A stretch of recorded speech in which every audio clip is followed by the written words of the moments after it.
Teringat awal tahun 2020, pejabat Indonesia bercandain COVID. Ada yang mengatakan corona tidak mungkin masuk ke Indonesia, mereka akan mati karena panasnya cuaca. Ada pejabat yang mengatakan mereka nggak mungkin masuk ke Indonesia karena orang Indonesia kebal, karena makan nasi kucing. Ada pejabat yang mengatakan lagi, masuknya susah, izinnya rumit, jadi mereka tidak mungkin bisa masuk. Sampai terakhir di gedung DPR tertulis, di spanduk, COVID dilarang masuk. Lu kata COVID bisa baca apa? Intinya melecehkan dan menganggap sepele di awal, mengakibatkan apa yang terjadi saat ini, ambiar kesehatan dan ekonomi negara level bawah dan level tengah, kecuali yang dapat anggaran dan oligarki masih menganggap benar kelolaan negaranya. Yo monggo kowe sing jabat sakarep mula. Sekarang varian kedua Delta merajalela, menjadi gelombang kedua mengganas.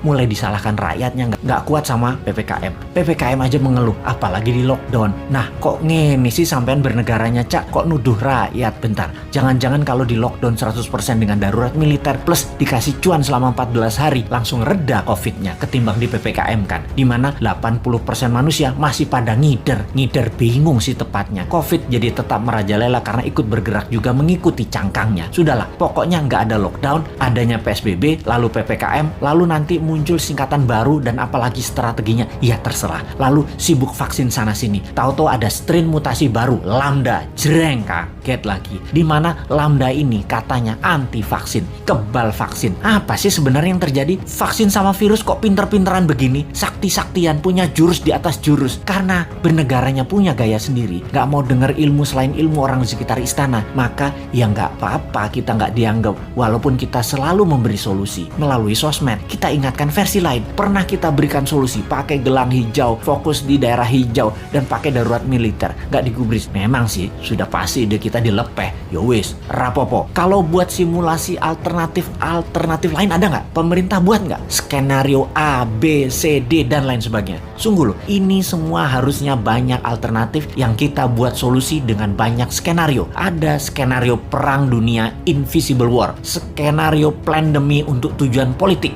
atau ini pandemi biasa. Oh lupa, selama hampir 2 tahun ini masih kekeh COVID itu pandemi biasa, bukan ada skenario konspirasi dan bisa selesai pakai vaksin. Dan pendapat ini dipegang kokoh, ngotot banget, COVID pandemi biasa dan selesai dengan vaksin. Itu keputusan maha benar. Kalau kita New Mind punya banyak alternatif berpikir dan skenario bertindak, beda dengan Old Mind. Kalau ini adalah perang dunia, kita harus segera memutuskan ambil posisi dengan siapa kita berteman, dengan Nazi atau dengan sekutu. Kalau ala perang dunia kedua, kalau ini pandemi, biological war sama globalis, maka kita juga harus lobby internasional dengan big farmasi. Kalau ini pandemi dengan tujuan politik, kita pepet lawannya musuh kita. Ini dari sisi hulu, dari biang masalahnya. Kalau dari sudut pandemi globalis yang terus menginginkan kendali kesehatan, maka apa yang terjadi kalau vaksin sudah 100% populasi di Indonesia, ternyata pandemi COVID tidak hilang juga? Beli vaksin lagi? Lama hal ini sudah kita pertanyakan. Namun pejabat bilang tidak mungkin, pasti hilang dengan vaksin. Iya paham, kalau tidak selesai ya nggak dijawab. Lalu yang dia bilang adalah lo ngeyel sih.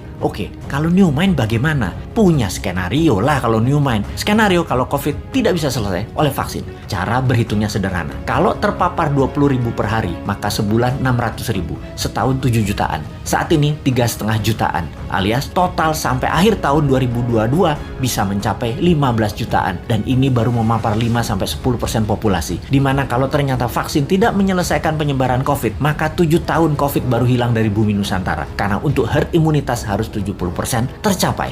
New Mind agar tidak bertele-tele solusi kesehatannya, ditambah memfokuskan solusi COVID adalah pakai imunoterapi, imunomodulator, stem cell, dendritic cell, multivitamin booster, dan sejenisnya selain vaksin yang ada. Pakai printing money modalnya supaya stok siap di akhir tahun 2021 ini. Kita tambah skenario, apa yang terjadi kalau setiap 3 bulan varian baru dimunculkan. Lambda yang terbaru misalnya, ini sudah diluncurkan dan sudah terdeteksi di 26 negara, sudah terpapar. Malaysia tuh masih 0 kasus, tapi sudah panik sejak bulan lalu dan mulai membuat persiapan macam-macam dilakukan. Karena yang Lambda ini kebal terhadap vaksin. Imunitas tubuh manusia yang bisa menyelamatkan diri sendiri dikasih booster. Kalau pejabat sekarang tahu nggak ya tentang lambda, theta, upsilon yang bakal muncul? Atau tahu apa enggak juga kita nggak tahu. Punya rencana apa menanganinya juga kita nggak tahu. Atau atau nggak percaya bakal ada lambda, bakal ada upsilon, bakal ada theta seperti awal tahun 2020 kemarin. Ya monggo. Jadi kalau vaksin tidak menyelesaikan masalah ditambah varian baru yang lebih kuat muncul, mau PPKM karet berapa lagi? Karet 4 seperti sekarang aja jebol. Kalau karet 10 pedes banget ya. Masih belum nyadar juga ya bahwa solusi selama 2 tahun ini belum terlalu tepat. Setidak tepat selalu berhutangnya untuk hal yang tidak produktif di dalam bernegara. Ayolah melobi globalis. Bisa kan ngerti? Cuma nanya, jangan marah dong bos. Aku ya ora paham. Cuman kasihan rakyat aja.